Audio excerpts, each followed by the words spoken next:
c'est ça aussi que, en étant instructeur maintenant, j'ai envie d'apporter aux gens, c'est qu'ils se révèlent à eux-mêmes. Parce que l'apnée, c'est vraiment un sport où tu te révèles à toi-même et où tu apprends à te connaître. En mer, sur un câble, en apnée, tu vois tout de suite comment se comporte la personne. Ça révèle des choses sur soi, c'est incroyable.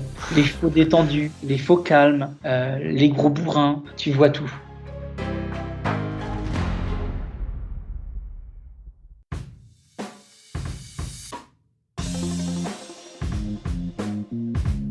Hello hello, c'est Loïc Blanchard, le créateur et host du podcast indépendant Les Frappés. Je suis un ancien sportif de haut niveau, aujourd'hui reconverti en sportif aventureux, mais aussi entrepreneur, coach et préparateur mental certifié. Passionné d'outdoor et de défis en tout genre, j'ai voulu créer une communauté autour des valeurs de résilience, de dépassement de soi et de détermination, en vous offrant chaque semaine des conversations inspirantes avec des invités incroyables issus d'univers très variés. J'ai reçu aussi bien des athlètes olympiques que des entrepreneurs à succès, des aventurières professionnelles ou encore des anciens des forces spéciales. Leur point commun, la passion pour leur projet et l'audace de se lancer. Alors fonçons ensemble découvrir mon invité de la semaine. Excellente écoute à vous les frappés.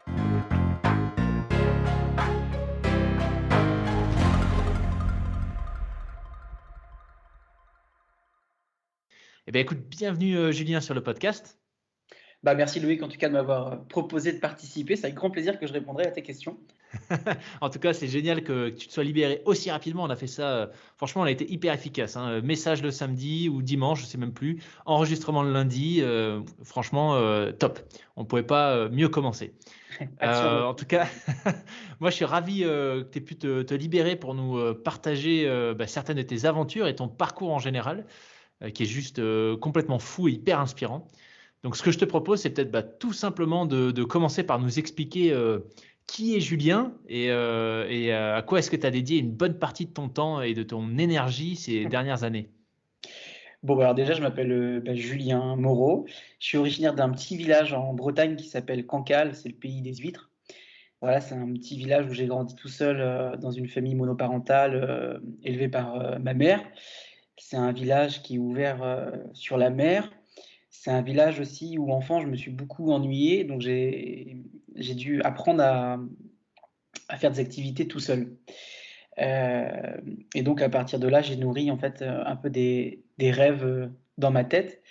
Et quand j'étais adolescent, je passais mon temps à nager parce que ça me permettait de capter un peu mon attention, ma concentration et de canaliser un peu ma colère et ma rage parce que j'en avais beaucoup de par mon histoire personnelle. Parce qu'on a tous des histoires parfois qui sont compliquées et on a tous une énergie. Et moi, j'avais besoin de la canaliser dans la natation.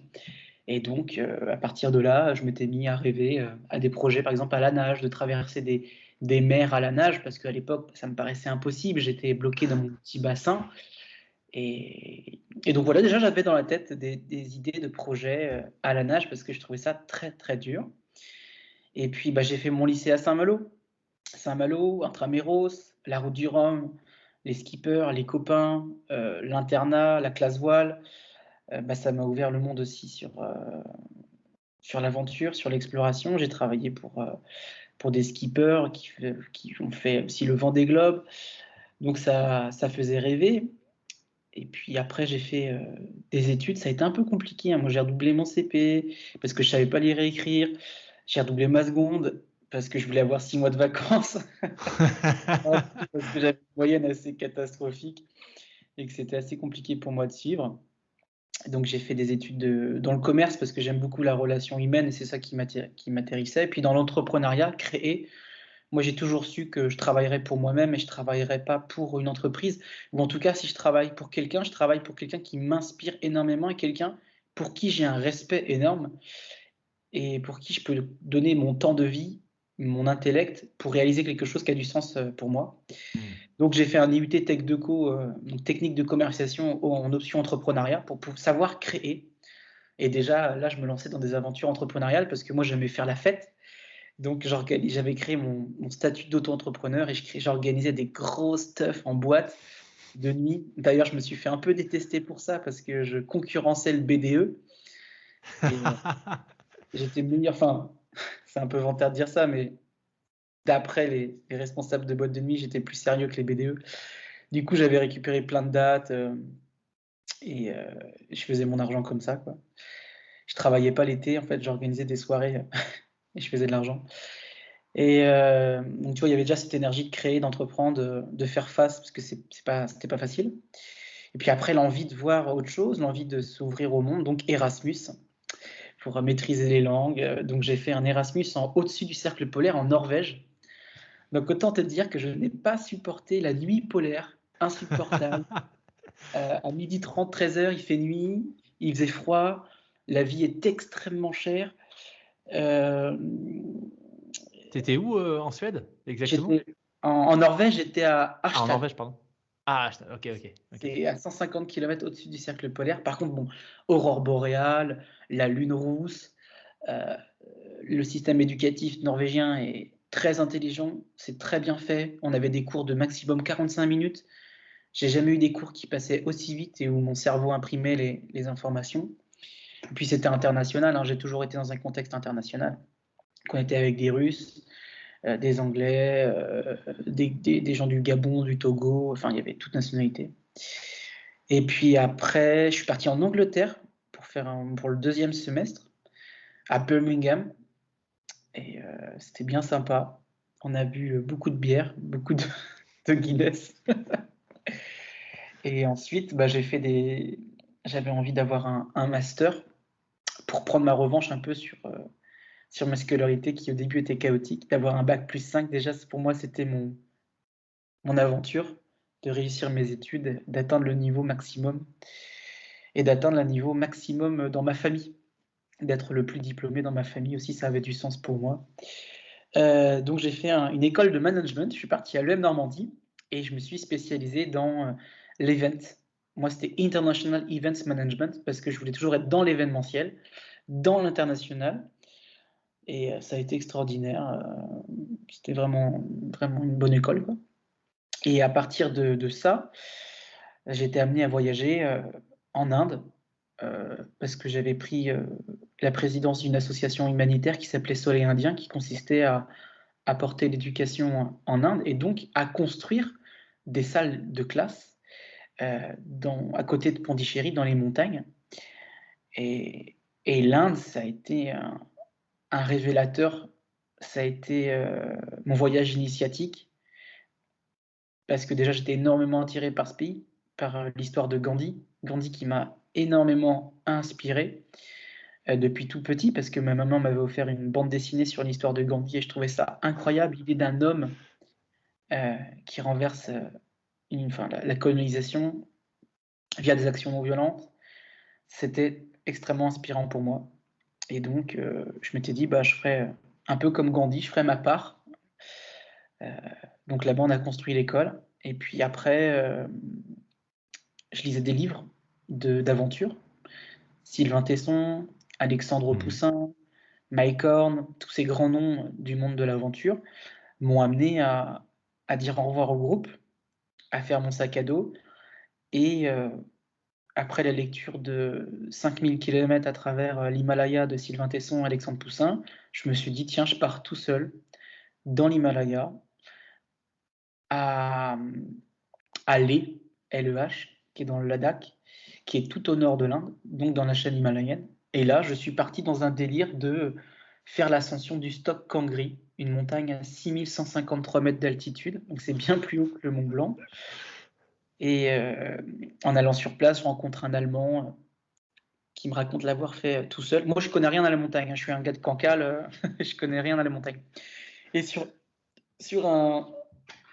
une serviette en papier, il me fait un dessin de comment grimper la montagne, comment atteindre le camp de base, comment traverser le glacier, par où passer pour atteindre le sommet. Et à partir de là, je me suis dit, bah, je vais faire cette ascension sans guide, tout seul. Donc, faut pas le faire. Faut vraiment être con. Et je me suis lancé. Et à partir de là, bah, patatras, j'étais trop vite. Le MAM, le mal aigu des montagnes, j'ai été terriblement malade. J'avais des céphalées très forts, j'étais complètement déshydraté, un petit peu désorienté. Et c'est une guide d'Afrique du Sud qui me dit, bah, guys, you go down right now, you're sick, you can't stay anymore on the K-base. Et je suis descendu tout blanc C'était horrible. J'étais claqué. Et je me suis reposé 1 semaine et demie ou 2 semaines. Mon corps a eu le temps de s'acclimater aux 3000 mètres d'altitude déjà de lait. Et à partir de là, j'ai décidé de grimper tout doucement, step by step, jusqu'à arriver au sommet. Et c'était très drôle parce que le jour où je grimpe, enfin, j'étais parti pour l'assaut du sommet. Dans la toile de tente, il y avait un Sherpa qui avait fait l'Everest une fois, qui avait fait des grands sommets. Et puis le gars, il voyait bien que j'étais un galérien, quoi. Et il m'expliquait comment mettre des crampons. Parce que moi, je devais passer le glacier de nuit et je savais pas mettre des crampons, donc je lui ai demandé ce qu'il m'explique. Donc imagine un peu le gars qui veut faire un Ah ouais. sommet, qui apprend à mettre des crampons la veille. Et puis en fait, pour partir, j'ai attendu que la météo soit là. Et ma technique super intelligente, c'était de laisser passer 3 Américains devant, de me mettre derrière et de laisser. Il y avait un groupe de Japonais qui étaient en groupe. C'était trop drôle. Le matin, ils se levaient, ils faisaient les étirements ensemble. Ils étaient en train de se motiver dans la toile de tente. Je lui parlais comme ça, je comprenais rien. Du coup, j'ai laissé passer les Américains devant, moi derrière, les Japonais derrière. Et en fait, je me suis dit que pour le passage du glacier, au moins si je tombais dans une crevasse, les Américains pourraient prévenir les Japonais et peut-être au cas où me récupérer. Mais bon, on savait que s'il y avait une chute, en général, elle était mortelle. Il y avait 15 mètres à peu près de chute dans de l'eau gelée de nuit. Je pense qu'en 15-20 minutes, mon cas serait réglé. C'est ça que j'aime aussi dans l'aventure, c'est qu'on ne peut pas tricher, il n'y a pas de masque, on doit se voir tel qu'on est. C'est de l'honnêteté pure. Et ça a du sens pour moi. C'est qu'on se voit tel que l'on est. Et puis, au final, je passe ce glacier et puis je double les Américains. Je ne sais pas pourquoi, je voyais le dôme de neige au sommet là, qui brillait et puis j'ai foncé tout droit sans suivre de chemin. Là, autant dire que c'était vraiment n'importe quoi. Et au final, j'ai réussi à planter le Gwenadu, le drapeau de la Bretagne au sommet. Et juste en faisant ça, il y Ah, avait excellent. il y a une partie de la couche de neige du manteau neigeux qui s'est effondré de l'autre côté. Alors j'ai fait un pas en arrière. Si j'avais fait 2 pas en avant, je pense qu'il n'y avait plus du jus. Et voilà, ça c'était ma première grande aventure tout seul. Et la descente a été assez rapide parce que j'étais en pleine forme, parce que je m'étais bien acclimaté. J'étais chargé en oxygène. Et voilà, à partir de là, je suis jamais vraiment redescendu de cette montagne. Et j'ai réalisé qu'on avait tous un potentiel énorme, que les seules limites étaient dans sa propre tête. Et donc, à partir de là, j'ai récupéré un VTT et puis j'ai quitté Leh pour rejoindre New Delhi en vélo. Donc, j'ai fait une partie de la chaîne himalayenne en VTT, c'était extraordinaire. Il m'est arrivé des galères, bien sûr, hein. Je me suis retrouvé sans nourriture, affamé à des cols, gelé par le froid, à me retrouver récupéré par des ouvriers népalais qui fabriquaient la route pour l'armée. Ah oui, en Inde, ça a mal fini cette histoire en Inde, parce qu'après que je suis arrivé à New Delhi, après 14 jours de VTT, je suis parti à Goa. Et à Goa, je le raconte dans mon livre d'ailleurs, c'est le chapitre qui ouvre mon livre que j'ai écrit aux éditions Hugo Doc. Et j'ai été agressé par un gang de Mumbai qui était installé à Goa. Et j'ai été séquestré pendant 1 semaine, enfin pendant 5 jours. Donc j'ai été Quoi? séquestré, un peu tabassé, mais gentiment, surtout menaces psychologiques. Et ils ont essayé de vider mes comptes en France. Et j'ai réussi à m'en sortir en leur donnant de l'argent. Ils ont pris mon vélo, mon ordinateur, mon téléphone. Ils m'ont rendu mon passeport. Ils m'ont mis dans un avion. Et je suis rentré en France comme ça, billet d'avion payé par les gars du gang, quoi. Et j'en parle dans D'accord. le livre et tout. Et donc, tu vois, j'ai vécu vraiment beaucoup de choses en Inde. Et à partir de là, j'ai vécu l'enfer et le paradis. J'ai vu la misère, j'ai vu l'humanité. Et de retour en France, je cherchais l'intensité. Donc, je me suis mis à courir parce que j'étais encore étudiant, bien sûr. Et courir, c'était pas cher. Tu prends des baskets, tu cours. Et à partir de là, je me suis dit, vas-y, on va creuser qui tu es dans la course à pied. Donc, je commence par courir des semi-marathons, 21 km. Je m'entraîne, je cours mon premier marathon. Incroyable. Marathon du Mont-Saint-Michel, tout plat. Je termine mon premier marathon et à la fin du premier marathon, je fais putain, mais je suis encore frais. Et là, je découvre les ultra-marathons et je me suis dit, tiens, je vais courir 100 km. Je vais faire un peu mon Forrest Gump. Et donc, je cours les 100 km de Millau. Et là, je me suis dit, mais en fait, l'être humain, le corps humain est incroyable. On peut aller très loin. Et à partir de là, j'ai eu mon diplôme. J'ai fait mon stage de fin d'études au Festival du film d'aventure de La Rochelle pour comprendre c'était quoi le monde des aventuriers, comment est-ce qu'ils gagnaient leur vie, pour me faire des contacts.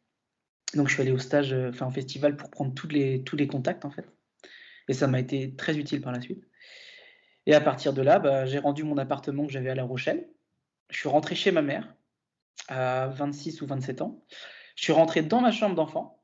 Là, j'ai posé mon ordinateur, j'ai posé mon cerveau et j'ai fait, bon, qu'est-ce que je veux? Je veux vivre des aventures, je veux me battre pour ce qui est juste, je veux défendre le vivant et je suis breton, je suis fier d'être breton. Donc, ma première aventure, c'était de faire déjà, pas de partir à l'autre bout du monde parce que ça, je l'avais déjà fait. Donc, faire le tour de mon pays, la Bretagne, et partir de ma porte. Et donc, je me suis dit, je vais faire le tour de la Bretagne à pied et je vais aller parler aux jeunes parce que j'avais besoin de prévenir les jeunes sur la situation environnementale. Parce que ne pas le faire, j'aurais l'impression de les trahir. Donc déjà, les prévenir, expliquer l'environnement, le rôle des écosystèmes, qu'est-ce qui nous fait respirer, qu'est-ce qui nous fait manger, quelles en sont les dérives, quelles sont les solutions que l'on peut apporter. À partir de là, je leur ai expliqué aussi qu'ils étaient citoyens et qu'ils pouvaient changer les choses. Et j'en étais intimement, profondément convaincu. Donc, je leur ai demandé d'imaginer des propositions de loi écologiques en leur disant, tu vois, t'as beau être en CM2, t'as beau être en 5e, t'as beau être en 3e, tu peux faire une loi et on va le faire ensemble. Et à partir de là, je me suis lancé dans une série d'éco-aventures qui consistait à faire le tour de Bretagne à pied. Donc j'ai fait le BZH Tour, 68 jours, 35 écoles. Après, j'ai fait le tour en vélo, j'ai fait le tour en paddle. Et là, je pourrais te parler très longuement de tout ce parcours un peu aussi d'influence politique, donc de lobbying éco-citoyen, où j'ai créé autour de moi un groupe d'influence parlementaire, donc en passant par les députés. Aujourd'hui, pour faire des lois, tu peux faire des propositions de loi qui viennent des députés et qui sont discutées entre l'Assemblée nationale, là où il y a les députés, et le Sénat, là où il y a les sénateurs. Et ce sont ces deux chambres qui créent les lois et qui les votent. Soit c'est le gouvernement qui fait des projets de loi et qui les soumet à l'Assemblée. Et donc l'idée, c'était qu'on écoute ce que les enfants ont à dire, que les députés proposent une loi et qu'on gagne. J'étais vraiment convaincu que j'avais la possibilité de faire ma propre loi. Parce qu'en même temps que j'étais rentré à Saint-Malo pour faire un peu le point sur ma vie après mes études, je m'étais rendu compte, en visitant mon internat, qu'ils avaient arrêté le tri sélectif. Et ce tri sélectif, c'est moi qui l'avais mis en place lorsque j'étais représentant des élèves. Et je m'étais dit, mais c'est pas possible, je vais pas aller dans les 60 000 établissements scolaires pour leur dire de faire le tri et de faire au moins un effort. Donc, on va faire une loi. Mais comme moi, je suis personne, on va pas forcément m'écouter. Donc, on va faire ça avec les enfants. Parce qu'un enfant, c'est pur. Un enfant, il parle de son avenir, donc on va l'écouter. Et on doit l'écouter, à mon avis en tout cas. Et c'est là qu'est née l'idée de faire ma loi. Et c'était fou de se dire, tiens, moi, je vais avoir une influence sur la législation française. Ça, c'était fort, c'était grand. C'était comme le stock Kangri. C'était une aventure politique, et un terrain inconnu pour moi. Donc, c'était un terme, c'était une forme d'ultra-marathon. Ça a été un ultra-marathon avec un match de boxe thaï tous les kilomètres. C'était vraiment très long. Ça a mis 3 ans. Et on a réussi. Et cette idée, quelle était cette idée de loi qu'on a réussi à faire voter? C'était tout simplement une idée qui venait de Adèle, Mathilde et Clémence, qui étaient en CM2 à Logonadaoula, c'est un petit village dans le Finistère. Et avec ces élèves, on organise des nettoyages de plage. Qui dit nettoyage de plage dit récolte de déchets plastiques. Qui dit plastique dans les océans dit bouteilles en plastique. Et on regarde c'est quoi bouteilles d'eau plate en plastique. Donc l'idée consistait à mettre fin à l'utilisation des bouteilles d'eau plate en plastique dans les cantines scolaires.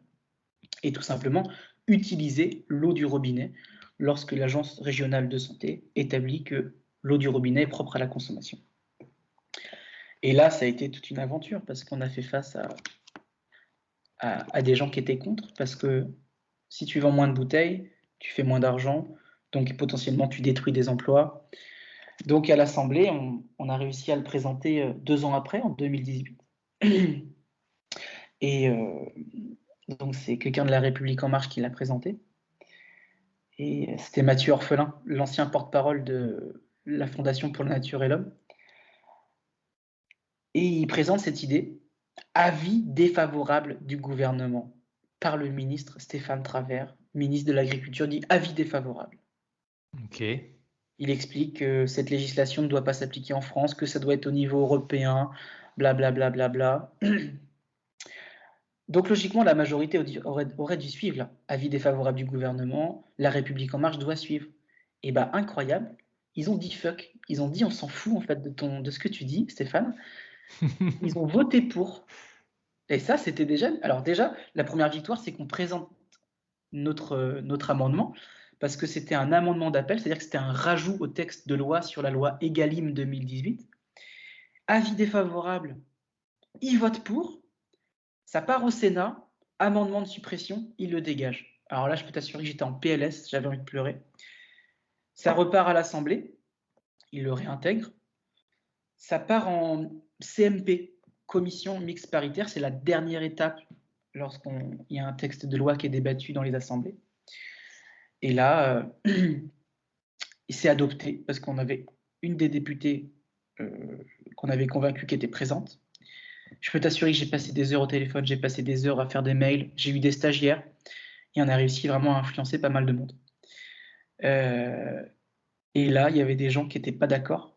Ce sont les sénateurs, souvent des hommes vieux, riches, qui ont dit que cet amendement n'était pas constitutionnel. Ça veut dire que l'idée d'Adèle, Mathilde et Clémence était considérée anticonstitutionnelle par certains sénateurs.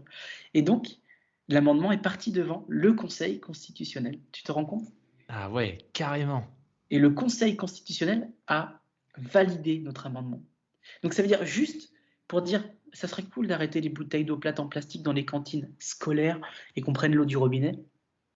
On a dû aller jusqu'au Conseil constitutionnel. Donc aujourd'hui, quand on voit des gens qui se battent et qui n'y arrivent pas, je peux comprendre parce que c'était horrible. Et j'ai jamais autant fondu en larmes que lorsque nous avons réussi à faire voter cet amendement. Et là, c'est incroyable comme histoire. Ouais, je te le disais avant qu'on enregistre, tu vois, on parle de résilience souvent sur le podcast et de détermination. Mais je ne la connaissais pas, cette histoire. Je n'ai pas encore eu le plaisir de lire ton livre, donc j'imagine que tu en parles un petit peu, mais c'est juste complètement fou de voir, de voir ce que vous avez dû mettre en place pour quelque chose effectivement qui a l'air, déjà d'une part logique, et puis tout simple, quoi. Ouais. Donc le monde politique, je le connais un peu. D'ailleurs, une des raisons qui m'a amené à quitter la Bretagne, à quitter Saint-Malo, c'est que je me suis longtemps posé la question moi-même si j'allais pas m'engager, si j'allais pas m'engager dans une députation, ou si j'allais pas créer une liste pour prendre la tête de la mairie. J'en étais à ce point-là, rien ne m'arrêtait. J'aurais très bien pu imaginer prochain maire de Saint-Malo ou député. À partir du moment où quelqu'un se bat pour le vivant et que sa démarche est sincère, il est crédible. Voilà. Donc tout était possible. Donc voilà, là je t'ai raconté l'histoire législative. Je t'ai pas raconté en 2018 quand j'ai tenté de battre le record du monde du plus long triathlon. Ok, alors ça ressemblait à quoi ça? Départ de Paris jusqu'à Marseille en vélo, mais en passant par Strasbourg, Lille, Brest, Bayonne, ça faisait 4550 km de vélo. Donc ça c'est facile. Ça c'est vraiment facile, tout le monde peut le faire. Tu montes sur ton vélo, tu pédales. Mais en même temps, bien sûr, je vais dans les écoles, les collèges, les lycées, les universités, les écoles de commerce pour parler à ces jeunes et les sensibiliser, les éduquer et les amener à passer à l'action en modifiant leur établissement. Et à partir du moment où il y a une bonne pratique dans un établissement, c'est peut-être une pratique que l'on peut légiférer. C'est ça ma stratégie. Changer le terrain, changer les textes de loi. On ne peut faire que des lois qui concernent une réalité du terrain. Donc cette réalité du terrain, il faut la créer. Donc des gamins, enfin des jeunes, j'en ai vu pendant ce Tour de France en 2018, je crois que c'était 4500. Bref, c'était énorme. 51 conférences. C'était énorme. Et donc après ce Tour de France déjà en vélo, je suis arrivé à Marseille. À Marseille, j'ai sauté à l'eau, seul, avec une planche que je traînais derrière moi. C'est une poulka, un peu une poulka des mers, dans laquelle j'avais ma nourriture, j'avais ma toile de tente, j'avais mes vêtements, et je suis parti à la nage jusqu'à Monaco. Ça a duré Ah ouais. 29 jours de nage, 290 kilomètres. Ça a jamais été, enfin, ça a été extrêmement dur psychologiquement parce que quand tu nages, tu es tout seul, tu peux pas écouter de musique. Ça a été plus dur que ma traversée de la Manche parce que j'ai oublié de te dire, mais j'ai traversé la Manche aussi en 2016 où j'ai fait Jersey, Saint-Malo. Et d'ailleurs, je suis très fier parce que je suis le premier Français à l'avoir fait. Et c'est un Malouin qui l'a fait, ça me tenait à cœur. Donc des projets à la nage, j'en avais déjà fait, mais là c'était long quand même. Et pendant cette traversée, bah, on a ramassé par exemple des filets fantômes, des filets qui étaient abandonnés au fond. Donc on a fait ça avec des pêcheurs que je trouvais sur la route. J'ai été amené à dormir à Monaco, j'ai été invité à dormir dans un yacht. J'ai été arrêté par la police. Euh, j'ai passé des caps, le cap Maubois.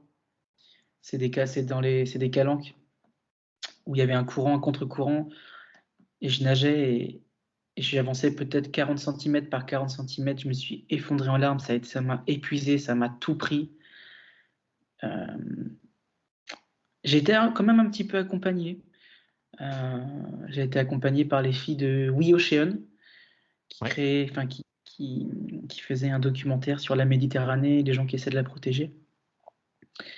Donc ça faisait du bien au moral, surtout que je venais de me faire larguer. Parce qu'au niveau sentimental, bah, moi j'étais célibataire et puis j'ai eu le jour de mon départ à Paris, je me sentais tellement seul. Tu sais ce que j'ai fait? J'ai téléchargé Tinder et je connaissais pas ces trucs-là je me sentais tellement seul parce que j'ai passé ma vie à courir à droite à gauche, j'avais pas de copine, tu vois. Et j'ai été mis à le truc à 1 kilomètre là, et puis je sais pas, je me suis mis à parler à une fille, tu vois, c'était extra. Puis elle m'a rejoint plusieurs fois pendant le voyage à vélo. Et moi, laisse-moi te dire que j'étais tombé sous le charme, j'étais vraiment genre in love. Et quelques jours après mon départ à la nage, elle me dit, bah, c'est fini, tu vois. Et je devais continuer à nager en sachant que bah, ça me déchirait le cœur, qu'en même temps, physiquement, c'était extrêmement dur. Mais en même temps, je sais pas, j'ai une forme de foi, j'ai la foi en moi. J'avais la foi qu'on pouvait réussir à faire voter cet amendement. Et je me vois pas comme un sportif, tu vois. Si on me disait juste Julien, c'est un sportif, je me sentirais un peu bafoué. Je me vois plus comme un performeur, comme un artiste de la longue distance, comme un étendard de l'abnégation, comme comme regarder. C'est dur, c'est long, on ne sait pas si on va y arriver, mais juste l'idée de ne pas abandonner, elle est tellement belle et c'est tellement un message fort pour nos jeunes, pour tout le monde, que, que ça m'inspirait moi-même, tu vois. Ouais. C'est un truc de débile, tu vois, se dire je vais faire voter une loi, je vais faire un 6000 dans l'Himalaya tout seul, je vais être le premier à faire Jersey Saint-Malo à la nage. Et là, avec mes nouveaux projets, je vise toujours très haut parce que bah, même si on n'y arrive pas, on, on arrive toujours plus haut que ce qu'on avait imaginé. Donc voilà, à la nage, je me vois comme un performeur. Ça m'inspire énormément. C'est un message un peu aux jeunes d'abnégation, de ne jamais abandonner. Jamais, jamais abandonner. C'est un super message. Mais du coup, j'ai plein de questions qui me viennent, mais je vais peut-être te Ouais. laisser finir sur le triathlon parce que tu nous as parlé du vélo, de la nage. Donc, il y a la course quand même à un moment donné. Et bah oui, une fois que je suis arrivé à Monaco, bah, j'ai terminé en course à pied. Et donc j'ai fait Monaco, Paris, en courant. Et donc là, bien sûr, je continuais dans les étapes. Et comme j'avais pas eu le temps de tout organiser, parce qu'à côté, bah, c'est des mois et des mois de préparation pour trouver des partenaires, trouver les écoles. Et des fois, j'étais tellement épuisé que je finissais pas mes étapes. Je dormais dans les abribus. J'ai dormi dans la rue. Je me suis perdu dans la montagne un jour.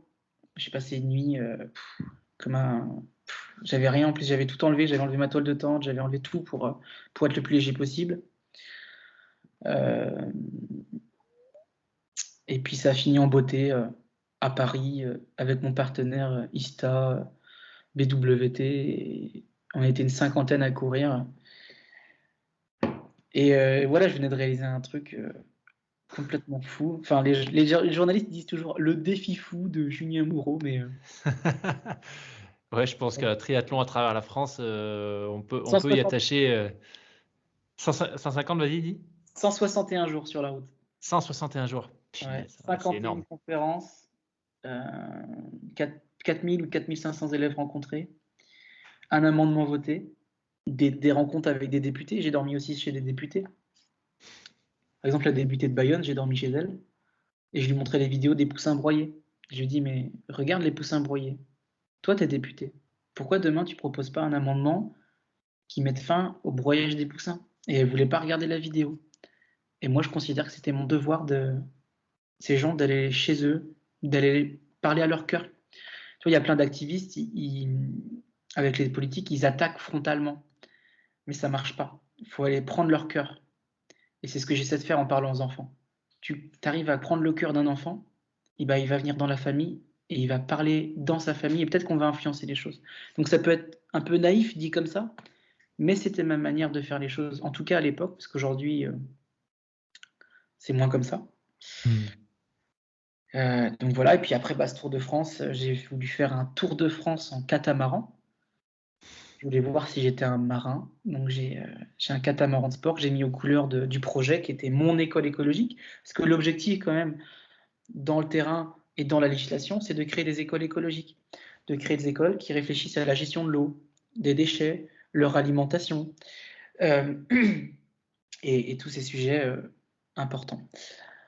Et ça, c'était en quelle année le Tour de C'était en France en catamaran? 2019, juste après. Et D'accord. là, j'ai eu une avarie. En fait, ça faisait 13 jours que j'étais parti. Ça faisait 3 jours que je naviguais tout seul. Et au large de Saint-Valery-en-Caux, ça veut dire en face des falaises, des grandes falaises normandes, la mer est montée, la houle est montée, le vent commençait à forcir. Et à un moment, j'étais vent arrière, grand largue, le catamaran avançait bien. Moi, j'étais serein, j'étais dans ma tête en train de me dire bravo Julien, ça y est, t'es en train de devenir un marin. Oh là là, c'est super. Je me voyais déjà faire la mini transat, la route du Rhum. Et là, rafale. Je lance l'écoute de SPI. Le SPI, c'est une très grande voile à l'avant du bateau qui donne beaucoup de puissance au bateau. C'est comme si j'avais le pied sur l'accélérateur. Là, je lâche cette écoute et cette écoute vient s'enrouler autour des haubans. Les haubans sont des câbles en acier qui tiennent le mât pour pas qu'il tombe. Et là, en fait, ça fait un nœud autour du hauban et c'est comme si mon pied était enfoncé sur l'accélérateur. Et là, le bateau commence à se retourner parce que c'est un catamaran, c'est pas un monocoque. J'essaie de choquer la grand voile. Et là, c'était tellement violent que le bateau se retourne, j'ai glissé, j'ai pas pu choquer la grand voile. Et en l'espace de 3 ou 4 secondes, je passe de tout va bien à mon bateau complètement reversé. C'est-à-dire que le mât, il n'est pas posé sur l'eau. Le mât, il est enfoncé vers les profondeurs. Ça s'appelle un chapeautage. Donc à partir de là, je passe en mode naufragé, c'est-à-dire que j'ai un problème. Donc je préviens le Cross Greenet, oui, bonjour, il connaissait mon projet. J'ai chapeauté, je tente de ressaler le navire. Donc là, à partir de là, je mets tout en place. Je rentre le foc, je rentre le spi, je déploie ma barre de ressalage. C'est une barre en acier qui c'est un peu comme un mât, mais dans l'autre sens. Et là, je remplis un sac d'eau de mer pour faire comme s'il y avait un deuxième coéquipier avec moi, pour faire du poids. Et là, je me suspends à la barre pour essayer de ressaler le bateau. Impossible. Impossible. Je peux t'assurer que je suis quand même costaud, tu vois, et quand je fais quelque chose, je suis bien vénère et j'y vais, quoi. Et le mât s'était rempli d'eau. Ah ouais, d'accord. Donc c'était impossible. Et là, il y a Ça te faisait une René. quille en fait. C'était. Ah, bah, voilà. Ah, c'est ça, ça faisait une quille, voilà, c'est ça. Ah, bah, voilà, t'as trop bien résumé, tu on me l'avait jamais dit comme ça. Ça faisait une quille. Le bateau, il Ouais. se remet comme ça. Donc là, j'ai un voilier qui a quitté le port de Dieppe, qui avait entendu mon message sur la VHF, qui vient m'aider, même avec un bateau et un marin d'exception, René du bateau La Pensée, on n'a pas réussi à le ressaler. Donc autant dire que c'est pas un problème humain, c'est pas un problème de connaissance, c'était vraiment technique, quoi. Et donc là, la SNSM arrive, on remorque le bateau. Les gars de la SNSM sont super, hein. C'est des gens qui sauvent des vies, il n'y a rien à dire, mais ils connaissaient rien au bateau à voile. Donc ils disent bah, vas-y, on va même pas essayer de leur saler. Et ils l'ont tracté sur 15 ou 20 km à l'envers. Et donc là, ils ont le mât cassé. Le mât faisait 7 mètres ou mieux, tu vois. Donc t'imagines. Donc le bateau était détruit. Moi, j'arrive au port de Dieppe en état d'adrénaline extrême et un peu choqué. Et un peu démoralisé, quoi. Et puis là, physiquement, je commençais déjà à être épuisé parce que je m'étais jamais reposé. J'avais pas de chez moi, j'avais pas d'appartement, je passais mon temps à courir. En plus, j'avais écrit mon livre, donc c'était un peu un rythme effréné, quoi. Je voyais pas beaucoup mes amis, je passais beaucoup de temps à la radio, sur les plateaux de télé, à écrire un livre, dans les écoles, soit à courir, à nager. Et à partir de là, je sentais que le corps a commencé à lâcher. Et puis, le bateau, il pouvait plus avancer. Donc, j'ai commencé à aller en vélo. Et heureusement, les jeunes, ils me donnaient beaucoup d'énergie, tu vois. Mais ça a été très dur après. Ça a été très dur parce que c'est dur de tenir un mental quand le physique est moins là. Et puis, perdre un bateau, c'est un peu perdre comme un... Enfin, ça a une âme, un bateau. Donc, j'ai l'impression d'avoir perdu quelqu'un, d'avoir perdu un ami. Et puis, bien sûr, je m'en voulais de ne pas avoir réussi ce défi. En fait, c'était la première fois. C'est la première fois que je ratais. C'est mon premier échec. Premier vrai échec. J'allais te la poser cette question, hein, parce que c'est vrai que toutes les aventures là que tu évoquais, quand on parle, voilà, on sent que tu es quelqu'un, tu vois, qui est dans l'action, qui est fonceur, qui entreprend plus que simplement se poser des questions. Mais ça donne vraiment l'impression du coup que c'était assez, quelque part, que tout s'est passé de manière fluide, Ouais. même si tu l'as dit, tu vois, il y a eu des challenges, ça a pris plus de temps que prévu. Mais jusque-là, moi, ce que je retenais, c'est qu'à chaque fois, tu y étais arrivé. Et donc là, c'est intéressant de voir, tu vois, comment est-ce que ça s'est passé, ce premier échec, entre guillemets, ou en tout cas cette aventure qui n'allait pas au bout comme tu l'avais prévu. Et on parle souvent des échecs. Les échecs, c'est apprendre. Les échecs, ça rend plus fort. Moi, cet échec, il m'a vachement atteint, en fait. Il m'a vachement blessé. Il m'a affaibli. Il m'a affaibli dans ma confiance. Il m'a affaibli aussi au niveau de mes partenaires. Et j'ai mis du temps à m'en remettre. Et puis en même temps, j'étais fatigué un peu de cet engagement écologique qui était très prenant psychologiquement. Il y avait aussi cette angoisse au niveau de la destruction du vivant. On parle de soltologie, je ne sais plus comment on appelle ça. C'est le matin, je me réveillais et voilà, je pensais à la destruction du vivant, à la destruction de nos biens communs, la disparition des espèces. Voilà, j'y pensais tous les jours, ça me bouffait. J'agissais de tout mon être pour essayer de faire changer les choses et je voyais bien que ça marchait pas. Donc ça me tuait. Je voyais mon bateau qui était détruit, ça me plombait l'âme. Et à partir de là, je me suis dit, je vais faire quelque chose d'encore plus concret que des lois, que de la sensibilisation, de l'éducation, que des actions de terrain dans les établissements scolaires. Je vais planter des arbres. J'avais besoin de mettre les mains dans la terre. Donc là, en 2020, mon projet, c'était de planter 1000 arbres. Donc, il fallait trouver un terrain, il fallait trouver les finances. J'ai réussi à tout faire. Et on a planté 1000 arbres en février 2020, un mois avant le confinement. Donc moi, c'était un peu mon éco-aventure. C'était un peu pour me soigner, en fait, de cette perte du bateau, de cet échec. Et puis de planter des arbres avec des enfants, c'est un acte d'amour, c'est un acte d'espoir, c'est beau, et c'est concret, quoi. On améliore la qualité de l'air, ça mange du carbone, ça améliore la qualité de l'eau. Pour la biodiversité, ça fait des habitats, ça fait des ressources. Donc c'était parfait. Et puis, moi, après cette action, j'avais besoin de prendre du temps pour moi. Et du coup, j'avais décidé de partir au Pays Basque pour faire une petite pause. Donc je suis parti dans mon van. Et là, le confinement a été annoncé et j'avais réussi à trouver un appartement quelques jours avant. Et j'ai fait mon confinement tout seul dans mon appartement. Et là, ça a été aussi très dur quand même. De la solitude. Parce que du coup, j'étais aux Pays-Bas, j'avais pas mes copains à côté. Et, et ouais, là, ça a été un peu une phase de démotivation, une perte de sens. Je devais proposer des nouveaux projets à mes partenaires, mais avec le Covid, ça nous a tués. Puis parler devant des enfants masqués, je me Ouais. voyais pas. J'avais plus la foi. J'avais plus la foi. Voilà. Donc je me suis concentré sur moi. J'ai rencontré quelqu'un. Hélas, on n'est plus ensemble. Mais je me suis reconcentré sur moi, sur le sport. Et je me suis ouvert à d'autres activités. Donc je surfais déjà beaucoup. Et j'avais besoin de reprendre un peu confiance en moi après mon échec du bateau. Donc je surfe depuis mes 16 ans et je me suis mis au surf de groupe. Essayer de surfer des grosses vagues, des vagues puissantes, des vagues sur lesquelles tu te sens vraiment vivant et tu as des sensations extrêmes. Donc moi j'arrive à surfer 3 mètres. J'arrive à prendre des Ah, quand vagues. même.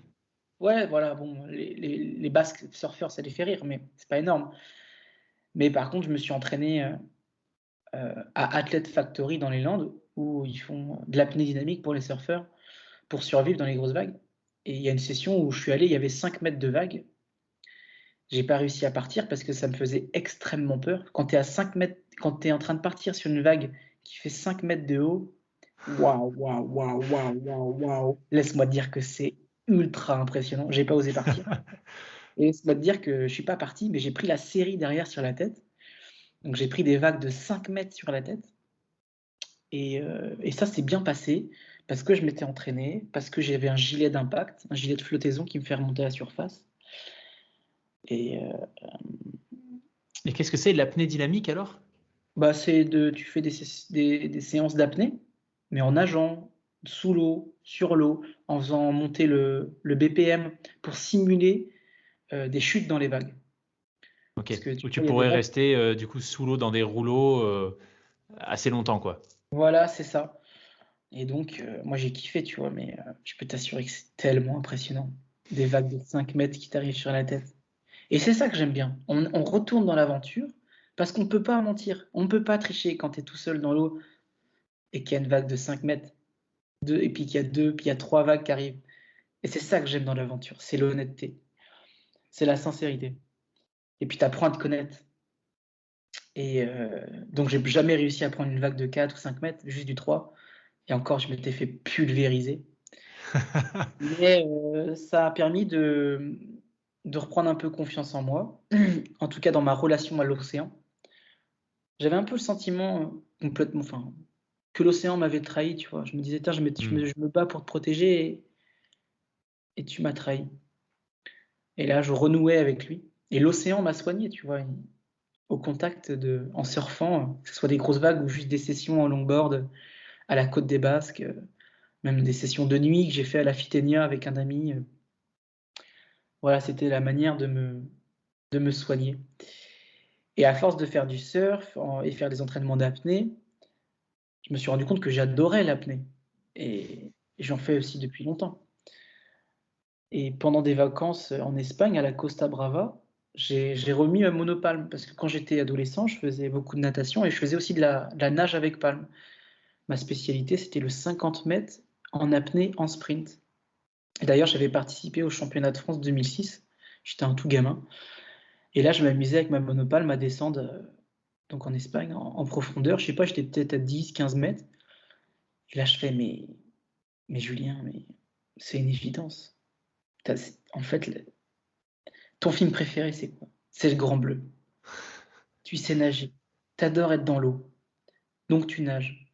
Tu fais du bateau. T'étais un peu frustré parce que t'étais sur l'eau et t'étais pas dans l'eau. D'ailleurs, ça c'est vrai, quand j'étais sur mon bateau, ça me faisait chier parce que j'avais toujours envie de sauter dans l'eau. Et donc cet été, j'ai pris la décision de me consacrer à l'apnée. Que l'apnée, ça serait mon nouveau sport. Donc, comme je fais toujours tout à fond, je fais tout à fond.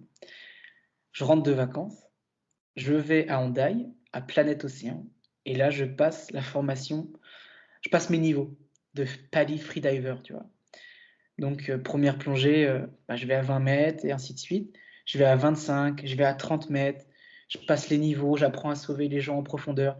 Et là, je deviens instructeur d'apnée PADI. Waouh, trop bien. Mais pour moi, PADI, c'est pas les meilleurs.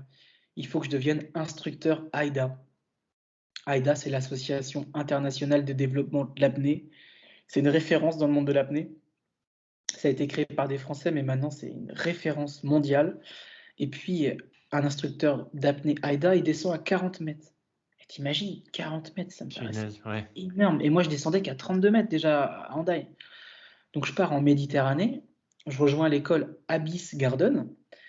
Et puis là, je m'entraîne pour essayer d'aller à 40 mètres en poids constant. En poids constant, ça veut dire que tu pars, par exemple, j'ai une combinaison de 5 mm d'épaisseur, je mets 4 kg et je dois descendre avec 4 kg et remonter avec 4 kg. C'est T'as pas pas comme d'aide pour la descente ou la montée. Exactement, c'est pas comme dans le Grand Bleu, on appelle ça du no limit. Tu descends avec une gueuse et tu remontes avec une bulle d'air ou du poids variable. Là, tu sais vraiment que la force humaine. Et puis, bien sûr, il m'arrive des galères parce que c'est pas facile. Donc, sur une petite plongée, je me blesse. Ça veut dire que je remonte et je crache du sang. Parce qu'en plongée, en apnée, c'est pas comme en bouteille où on respire et on a les poumons qui font la même taille en profondeur qu'à la surface. Là, les poumons sont comprimés et comme des petites oranges. Et le problème, c'est qu'on peut se blesser parce que des poumons qui sont écrasés, si tu fais un geste trop brusque sur la cage thoracique, tu peux t'arracher des alvéoles. Si tu as un réflexe, une contraction respiratoire, genre tu sais, quand tu fais de l'apnée, des fois tu as des ouh, ouh. Ça peut t'arracher des alvéoles aussi. Si tu fais du bruit quand tu envoies de l'air dans les oreilles, quand tu fais une compensation, ça peut aussi arracher des alvéoles. Et là, je m'étais un peu blessé et je crachais du sang, donc ça veut dire stop, il faut laisser le corps se reposer. J'étais arrivé qu'à 34 ou 35 mètres, tu vois. Donc, bon, merde, je suis pas instructeur AIDA, quoi, j'y arrive pas. Et là, je vais aux urgences quand même faire un scanner pour vérifier l'état de mes poumons, voir si j'ai pas une hémorragie quand même, parce que je crachais du sang, quoi. Et ils voient rien, donc pas d'hémorragie. Et là, je pars à Nice voir Carl Willem. Carl Willem, c'est le médecin qui gère le service tu sais, quand tu as les gros bâtiments où ils mettent de la pression dedans, les caissons hyperbares. Il gère les caissons hyperbares et puis c'est le médecin référent de la fédération, tu vois. Et je lui passe du coup mon scanner des poumons pour qu'il analyse. Et il regarde, il me dit, il n'y a rien. Il n'y a pas d'œdème pulmonaire. Donc là, je suis rassuré. Donc il faut qu'on comprenne d'où vient le sang. Et là, je vais voir un ORL qui me met une caméra dans le nez et qui l'enfonce. C'est pire qu'un test PCR. Il l'enfonce, et en fait, il me montre toute ma trachée, mes cordes vocales. Quand je parlais, je voyais mes cordes vocales qui parlaient. Et en fait, c'était trop bizarre. Et il me disait que j'avais une hypercapillarité et que sûrement le sang viendrait de cette zone-là. Donc, je repars tout content. Il me dit que je peux replonger.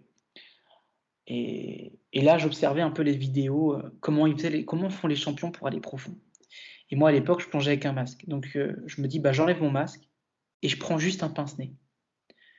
Parce que je ne vais pas avoir besoin d'envoyer de l'air dans le masque. Parce que ça gêne énormément. Donc, je plonge uniquement les yeux ouverts dans l'eau avec un pince-nez. Et à partir de là, ça m'a vachement libéré. Parce que j'ai pu me relâcher. Et au bout d'un moment, j'ai réussi à aller à 36 mètres, puis à 38, et puis à 39, jusqu'à arriver à 40 et 41. Et en fait, tout n'est qu'une question de relaxation, de relâchement. L'apnée en profondeur, tu ne peux pas le faire en force. Tu ne peux pas être un fantassin des profondeurs. Il faut vraiment être malléable, laisser vraiment la pression te prendre, et c'est comme un gros câlin. Puis tu sais, il y a cette phase de chute libre. Au début, tu pars en monopalme, 15 mètres, là je remplis ma bouche d'air, parce que je ne vais plus avoir assez d'air dans les poumons en profondeur. Ça s'appelle le mouse feel, la bouche pleine. À 23 mètres, ça y est, je suis en chute libre. C'est-à-dire que je coule à 1 mètre seconde. Et là, tu as c'est un free fall, c'est incroyable. Tu chutes dans les profondeurs jusqu'à 40 mètres comme ça. Les sensations sont dingues. Et puis pareil, hein, comme en surf, comme dans la montagne, tu peux pas mentir, tu peux pas tricher. Tu es dans l'instant présent, tu es à 40 mètres de profondeur et c'est beau. C'est beau et je me sens bien. Qu'est-ce qui Et fait que là, tu, passé à une certaine profondeur, t'es en free fall? parce que t'as plus la poussée d'Archimède. La D'accord. poussée d'Archimède est négative. Par exemple, toi, juste en slip et à partir de 30 mètres, ton corps il coulerait. Voilà. Waouh. Ok. Et comme moi, j'ai une combinaison et je mets du poids, c'est à partir de 23. Enfin, à partir de 15 mètres, je suis en point neutre. Et pour vraiment avoir une bonne vitesse, on fait point neutre plus 10 mètres.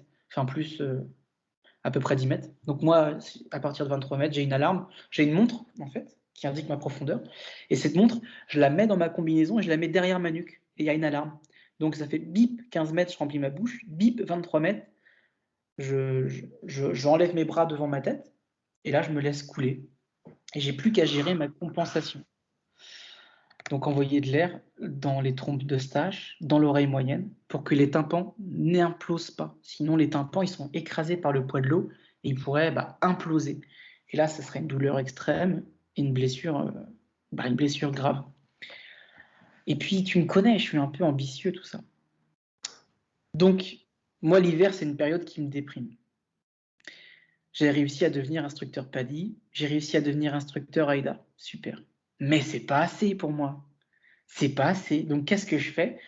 Là, je suis arrivé hier. Je suis parti 5 semaines dans les Canaries, sur l'île de Lanzarote, pour m'entraîner, avec une question très simple. Est-ce que moi, Julien Moreau, grand rêveur, j'aurai la capacité de participer au championnat du monde? Tu vois le délire un peu? Je continue à pousser le truc. Donc, je pars aux Canaries. Je suis sur la bouée à Lanzarote avec Franck Daouben, qui est un mec qui écrit des bouquins. Je suis logé dans l'appartement de Christian Vogler, qui est l'entraîneur de l'équipe de France apnée élite. Et ça, c'est un truc que j'ai toujours fait. Quand j'ai un objectif, je vais voir les gens qui connaissent. Je vais voir les meilleurs. Sur Instagram, je parle aux champions. J'ai pas peur de poser des questions. J'ai pas peur de passer pour un idiot. Et j'y vais toujours à 100%. Et je m'entraîne. Donc, j'essaie de faire du 40 mètres une zone de confort. Donc, les 2 premières semaines, je plongeais à 40. Et puis 45. Puis 47. Incroyable. 47. Et puis, il fallait que je passe cette porte des 50 mètres. Et donc, on met la bouée. Mon coach me dit, c'est bon, t'es prêt. J'ai le temps d'apnée, j'ai la relaxation, j'ai la compensation. Je pars pour 50 mètres. 50 mètres, c'est la hauteur de l'Arc de Triomphe. Donc, quand tu réfléchis comme ça, tu te dis, c'est quand même énorme. Ouais. Mais il ne faut pas voir l'apnée en temps, l'apnée en profondeur. Il faut voir l'apnée en c'est un concours de décontraction et de relâchement. Donc, je pars sur ce 50. Ça a été la plongée la plus agréable de ma vie. La chute libre était longue, était bonne. J'ai mis 1 minute pour arriver à 50 mètres. Et en fait, j'arrive à 50 mètres. Et la remontée, je remonte tout doucement. Tout doucement. C'est un kiff.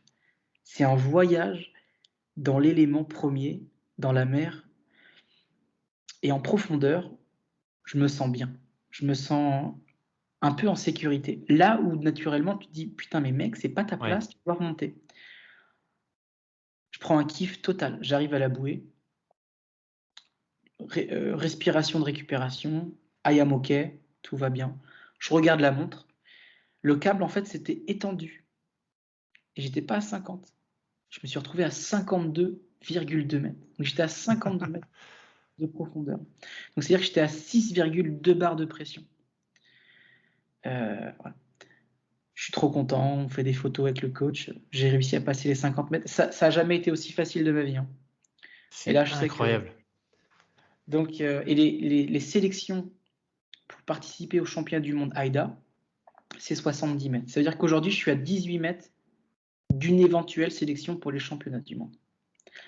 Hélas, parce que ça serait trop facile, 10 minutes après la plongée, paf, qu'est-ce qui se passe? Je crache du sang. Mais là, je crache du sang, genre des beaux gros glaires de sang, tu vois. Et donc, pour moi, bah, on n'en est pas sûr, mais ça ressemble à un œdème pulmonaire. C'est que les poumons, ils n'ont pas dû supporter cette nouvelle pression. Ça a été trop Mhm. d'un coup. Parce que d'habitude, on fait du +2. Et là, à cause de. J'étais parti déjà pour un +3, mais comme le câble s'est étendu, ça fait un +5. Donc, c'est-à-dire que j'ai eu pour la première fois un temps d'exposition à 6 bars de pression, un peu trop long pour les poumons. Donc, le temps de succion a été trop fort. Et donc, on crache du sang. C'est très commun. Enfin, faut pas le banaliser, mais ça arrive très souvent dans l'apnée. J'ai pas eu de problème respiratoire après, mais quand même, c'est une blessure. Donc ça veut dire que l'apnée, là, moi j'ai le mental et j'ai le physique pour aller très profond. Il aurait mis 60 mètres, c'était pareil. Je sais que j'y arrivais très bien. Mais le problème, c'est qu'il faut préparer la fibre pulmonaire. Donc Mhm. je vais devoir reprendre là, petit à petit, l'apnée en profondeur et laisser le corps se préparer. Et il faut être une tortue, il ne faut pas être un lièvre. Donc aujourd'hui, on est en 2022 et je vais donc passer mon brevet professionnel pour pouvoir donner des cours aux gens en France. Et puis, je vais continuer à m'entraîner avec cet objectif qui paraît fou, qui paraît impossible, d'atteindre un niveau mondial et de participer au championnat du monde. Et ça me guide. Ça me redonne du sens parce que j'ai l'impression de vivre un rêve éveillé. Et puis, l'apnée en profondeur m'apporte quelque chose au quotidien. Il y a une forme de sérénité qui s'est installée. Et puis, we say that good life make good dive. Donc, il faut avoir une vie saine, il faut être équilibré dans sa tête pour aller en profondeur. Mhm. Et, et puis, j'ai l'impression de vivre mon grand bleu, mais j'ai pas l'intention de finir comme Jacques Mayol ou Enzo Mari. Voilà. Excellent. Punaise, quel parcours, quelle histoire, c'est incroyable. C'est vraiment fascinant de voir, quelque part, j'ai l'impression que la boucle est bouclée, tu vois. Ça a commencé par de la natation quand tu étais encore à Cancale, et là, l'espèce de renaissance, entre guillemets, après la période d'engagement très très fort pour l'écologie, elle se fait aussi dans l'eau. Et plus forcément sur l'eau comme avec le bateau. Donc déjà, bon, je trouve super intéressant comme parcours. Et cet univers, tu sais, ça fait longtemps que j'ai essayé d'avoir des invités apnéistes sur le podcast Ouais. parce que j'ai jamais, moi, pratiqué. Bon, tu vois, mon expérience de l'apnée, ça se résume à ce que tu fais. Enfin, c'est du masque palme tuba, tu vois. C'est à peu près ce que je faisais quand j'allais chercher des galets au fond de l'eau, des trucs comme ça. J'ai vu le Grand Bleu, etc. Mais je trouve que tous les récits d'apnéistes que j'ai pu lire ou entendre, il y a une espèce de dimension spirituelle, d'introspection qui est hyper forte et surtout d'un point de vue émotionnel, des choses qui sont décrites qui sont, enfin j'ai l'impression qu'ils sont très difficiles à comprendre si t'es pas dans cet univers. Donc Non. c'est juste génial que toi Ouais. tu puisses nous en parler là. Et tu sais quoi? Tu sais, je lisais beaucoup de trucs sur Guillaume Néry, sur les grands apnéistes, et je pensais savoir de quoi il parlait. Et en le lisant, je fais ah ok, d'accord. Et encore, moi, je connais pas la narcose. La narcose, c'est un peu comme une espèce de défonce qui peut ramener ton subconscient à avoir des rêves ou des cauchemars. Ça, je l'ai pas encore eu. Parfois, j'ai entendu 2 fois des voix, donc ça fait un peu bizarre. J'entendais un mec qui me parlait à ma gauche. Pendant la Euh, plongée. Pendant la plongée, j'ai entendu 2 fois quelqu'un qui me parlait. Donc ça, c'est très bizarre. Et, euh, et sinon, je t'ai pas raconté, c'est que enfin, j'ai oublié parce que je suis bête, mais truc de ouf. Pendant mes entraînements à Hendaye, j'ai eu la chance incroyable de faire de la monopalme dans un groupe de dauphins. Ah ouais? Ouais, il y avait des grands dauphins qui sont venus dans la baie de Hondaia, à la frontière avec Hendaye, à Fontarabie, et ils étaient dans la baie. Et en fait, les adultes apprenaient aux petits à chasser les sardines, parce qu'il y avait plein de petites sardines là, et ils tournaient en cercle dans la baie. Et donc, j'ai sauté à l'eau et je demande à Olivier Cressac, le coach, on peut y aller là ou quoi? Est-ce qu'on peut y aller? Il me fait, bon, ok. Là, j'enfile ma monopale, mais je saute dans l'eau et j'ai réussi à nager avec des dauphins. Hélas, la visibilité n'était pas terrible. Du coup, je voyais les dauphins apparaître peut-être à 3-4 mètres, max, même moins. Genre, ils étaient tout proches de moi. Et c'était extrêmement touchant parce que tu entendais leur chant. Et un chant de dauphin, mais c'est un truc qui te prend au bide. C'est magnifique. Et il y a un moment, il y en a un, il s'est mis en dessous de moi, sur le flanc, et j'ai pu voir son œil, il me regardait, tu vois. Et c'est le genre de rencontre incroyable qu'on peut faire grâce à l'apnée, tu vois. Et Ouais. quand je suis dans l'eau, moi, je suis heureux, et c'est là où est ma place. Et je trouve que c'est là où j'ai la meilleure version de moi-même, et c'est là où je suis le plus heureux, c'est là où je suis le plus gentil avec les gens, c'est là où j'ai le plus de patience. Donc je sais qu'aujourd'hui, ouais, il y a une partie de ma vie qui va se passer un peu en apnée, en profondeur. Et puis l'apnée, c'est aussi apprendre à respirer, quoi. Hmm. L'apnée, c'est pas retenir son souffle, c'est vraiment apprendre à respirer. Et donc c'est apprendre à se décontracter. Enfin bref. Donc voilà, les Ah, nouveaux objectifs, c'est ça, la- quoi. l'anecdote avec les dauphins, ça me parle carrément parce que j'ai fait une plongée il n'y a pas très longtemps vers chez moi dans le sud, là, dans la baie de la Fiota. Et il y avait un groupe de dauphins. Alors, on n'a pas pu nager avec eux, mais ils étaient, je sais pas, une quinzaine avec des petits qui sont passés à, je sais pas, peut-être 3 mètres du bateau au moment où on allait se mettre à l'eau. Non, 3 mètres, j'exagère, je fais chez mon Marseillais là, peut-être 10 mètres, ouais, 10 mètres. Et c'était fou, tu vois, de les voir dans leur environnement naturel, nager comme ça librement. Il y avait 2 autres bateaux sur l'eau, donc il y avait vraiment pas beaucoup de. Enfin, on était très très peu nombreux, très espacés. Donc on les avait vraiment là devant nous, dans leur habitat, c'était incroyable. Donc j'imagine que nager avec eux en apnée, ça a dû être quelque chose de fou. Ouais. Et puis j'étais en monopale, c'est-à-dire que je faisais le même mouvement qu'eux. Ouais. Mais laisse-moi te dire qu'ils vont à une vitesse. Oh mon Dieu, je ne faisais que doubler. Ouais. Excellent. Il y a un autre aspect que je trouve fascinant dans l'apnée, c'est un peu ce paradoxe, j'ai l'impression, entre l'objectif pour descendre profond, qui est d'être super détendu, et en fait, la réalité qui est, en tout cas, moi, c'est ma lecture, hein, peut-être que je me Ouais. trompe complètement, mais qui est plus tu descends, plus c'est dangereux, en fait. Donc, pour descendre profond, il faut être de plus en plus détendu, potentiellement mettre un peu en sourdine, enfin, tu vois, ignorer un peu certaines alertes liées à la profondeur à laquelle tu es. Enfin, tu vois ce que je veux dire? C'est-à-dire qu'il faut être d'autant plus détendu et peut-être un peu moins en état de vigilance si tu veux descendre profond, mais plus tu descends profond, plus le risque, en réalité, il Ouais. augmente. C'est une bonne analyse que tu as là. C'est un truc qu'on parle avec les instructeurs, c'est qu'il faut être totalement relâché, mais en même temps, il faut être alerte. Ça veut dire que Hmm. s'il y a un seul signe, c'est stop, c'est terminé. Et peut-être que moi, lors de ma descente à 52 mètres, j'étais tellement relâché que peut-être il y a une alerte que j'ai pas vue. Tu vois, c'est peut-être ça. Donc, il faut Hmm. trouver le bon compromis entre écouter son corps et complètement s'abandonner. Et le kiff, c'est quand tu t'es tellement bien comme ça, c'est que parce que tu es liché, en fait, tu as le câble et tu t'attaches au câble. Et donc, tu es tenu. Et quand tu arrives au plomb, au fond, en fait, tu as le bras qui se tend, quoi, parce que tu arrives au fond. Et c'est se réveiller comme ça. Le réveil du plomb, c'est extrêmement agréable. Mais tu as raison, il faut quand même être conscient de ce qui se passe et s'écouter, quoi. Hmm. Et plus on descend profond, plus c'est dangereux, c'est vrai. Mais j'ai envie de dire que l'apnée, bien encadrée, c'est pas dangereux. Il y a pas de mort en apnée sur câble en compétition. Il y a quelques morts, bien sûr. C'est rare. Là où il y a des morts en apnée, c'est les chasseurs. Parce que les chasseurs, souvent, ils sont surplombés pour descendre plus facilement et rester au fond, en agachon ou à l'indienne. Et ils sont tout seuls. Et puis ils plongent longtemps. Et puis quand ils voient un poisson, ils ne veulent pas le lâcher, donc ils font durer l'apnée. Et souvent, les syncopes arrivent là. Et donc, la majorité des accidents en apnée, c'est en chasse, parce qu'ils plongent Ok. tout seuls, qu'ils sont surlestés. Et, et l'apnée, c'est très impressionnant. Mais c'est un sport bien encadré qui reste ouvert à tout le monde. Et, et tout le monde peut avoir par exemple, ma plongée à 50, il y a des gens, ils vont ressentir la même chose en allant juste à 25 ou 20 mètres.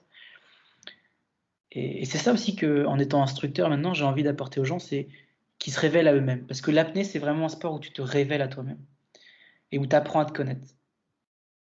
Et en mer, sur un câble, en apnée, tu vois tout de suite comment se comporte la personne. Ça révèle des choses sur soi, c'est incroyable. Les faux détendus, les faux calmes, les gros bourrins, tu vois tout. Et qu'est-ce que tu as appris, toi, sur toi-même, du coup? Moi, je dois apprendre à contrôler mon impatience de la profondeur. Je suis un lièvre et je dois apprendre à devenir une tortue. La patience. Et j'ai appris que c'est un sport où j'ai l'impression que tu recommences tout à zéro à chaque fois. Tu vois? Par exemple, là, si je fais une pause de 2 mois, retourner à 30 mètres, ça pourrait paraître facile, mais en fait non. Il faut se remettre dedans, quoi, et apprendre à être patient et accepter que tu peux pas arriver et dire: «Ouais, ça va, moi je plonge à 50 mètres, faire le ouf». Tu peux pas faire ça. Faut rester vachement humble par rapport à soi, par rapport à son corps. Faut vachement se respecter, en fait, et apprendre à être patient. Ouais, et je parlais avec Dimitri Chavas, qui est un mec qui plonge à très profond, qui participe aux championnats du monde, et il me disait que ma progression en 6 mois c'était génial, quoi, et qu'il faut que j'apprenne à être patient et à laisser mon temps à mon corps de s'adapter à la pression, d'accepter ces 6 barres de pression à 50 mètres. Mmh. Et je suis trop content parce qu'il croit vachement en moi. Franck Daouben aussi me dit: «Mais tu vas y arriver les 70 mètres, tu vas y arriver». Donc en moi, il y a quelque chose un peu qui est apaisé. Je suis moins en mode course. Il faut que j'apprenne vraiment à devenir une tortue et patient. Et je peux t'assurer qu'on se reverra ou on se refera un podcast si j'arrive à aller au championnat du monde. Je serais, je pense, extrêmement comblé dans ma vie d'avoir réussi à faire ça. En tout cas, sur l'aspect sportif, aujourd'hui, que ça soit course à pied, que ça soit nage, je me suis vachement réalisé. Mais si aujourd'hui, dans l'apnée en profondeur, j'arrivais à un tel niveau, ça sera mon prochain livre. Bah, écoute, en tout cas, ça tombe très bien que tu proposes, puisque bah, j'allais te le dire. De toute façon, hein, on se refait un épisode dès que tu as participé au championnat du monde.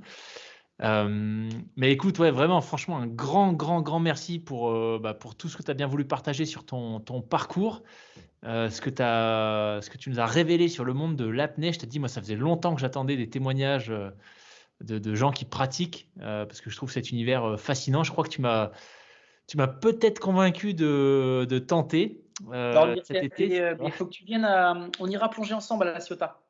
Eh ben allez, on fait ça, c'est parti. Et puis Ouais, maintenant que c'est annoncé, tu vois, du coup, il n'y a pas le choix. C'est parfait. on va se faire une séance ensemble. Génial. Sur Eh ben câble. écoute, on va faire ça, Julien. Vraiment un grand, grand merci. Je sais pas, toi, qu'est-ce que tu aurais envie de partager peut-être comme, tu vois, pour conclure cet échange sur ce que toi, tu as appris, toutes ces expériences que tu as pu engranger dans les différentes disciplines que tu as menées, les projets que tu es allé défendre. Que parfois, pour réussir, il faut être en déséquilibre. C'est-à-dire qu'il faut être vraiment à fond et parfois peut-être oublier ou effacer des choses pour soi, comme les histoires d'amour ou la famille ou l'amitié, et être un peu trop à fond pour réussir. Mais que sur le long terme, si on veut être heureux et réussir sur le long terme, il faut savoir trouver l'équilibre. Et trouver l'équilibre, c'est quelque chose de compliqué. Mais trouver l'équilibre et réussir à atteindre ses objectifs en étant à fond, ça serait un peu ce que je cherche à avoir. Et moi, j'ai toujours fonctionné en too much. J'étais en vacances avec des copains, là, ils me disaient: «Julien, c'est too much is not enough». Il faut apprendre un peu à trouver l'équilibre. Et l'apnée, c'est en train de m'apporter ça. Super. Hem, donc voilà. Et puis si, il y a autre chose que j'aimerais dire, c'est au niveau de l'engagement environnemental, c'est quelque chose qui est extrêmement anxiogène, qui peut créer énormément de colère. Donc moi, pour réussir à passer outre ça, je me suis déconnecté de tous les réseaux au niveau, source d'information, et je me suis réancré dans la réalité, dans ma réalité quotidienne et ma relation à l'océan. Et c'est là où j'ai retrouvé un peu, la paix pour continuer à agir pour mes rêves et demain, je l'espère, pour mes convictions. Tu vois, juste avant que tu m'appelles là, j'étais en train de faire un fichier Excel et je mettais les contacts d'école de Bayonne pour retourner parler aux enfants. Parce que quand j'étais trop à fond dans l'engagement écologique, ça m'a trop démoralisé Et j'avais laissé trop de côté mes rêves. Et là, en retrouvant mes rêves, je retrouve de la puissance pour mes convictions et retourner voir les jeunes. Et puis, tu sais, quand je parle dans les écoles, je parle un peu aux gamins que j'étais. Et donner de la force aux enfants, parce que les enfants, putain, mais qu'est-ce qu'ils peuvent vivre des merdes des fois. C'est hyper... Enfin, donner de la force aux enfants, du courage, ça m'apporte énormément. Donc, je vais essayer de faire ça, cette fois en partageant mon expérience de l'apnée. Et au niveau des actions écologiques, pour l'instant, je ne sais plus quoi faire, je ne sais plus comment faire. Cette période de Covid m'a vachement perturbé. Je vois énormément d'activistes autour de moi qui craquent. Et il faut que, déjà, je me retrouve moi-même, je refonce vers un nouveau rêve, et dans les mois à venir, l'année à venir, redéfinir une action écologique. Comme j'ai eu le projet de loi, comme j'ai eu la plantation d'arbres, il faut que je retrouve une action écologique dans laquelle je crois et auquel je peux me donner à fond, quoi. Génial. Super. Eh bien, écoute, tu parlais de donner de la force et d'inspirer. Moi, je suis sûr qu'en tout cas, cette conversation, ce sera peut-être pas des enfants, parce que je ne sais pas si on a des enfants qui écoutent le podcast, je pense pas, mais en tout cas, des adultes très certainement. Et du coup, je voulais te remercier une fois de plus, te souhaiter bon vent pour tes aventures jusqu'au championnat du monde. On rediscute juste après, une fois que c'est fait. Et puis, de toute façon, on se voit à La Ciotat pour mon initiation à l'apnée, alors si j'ai bien compris. Bah, le rendez-vous est donné, Loïc. Merci en tout cas et à bientôt. À très bientôt. Salut Julien.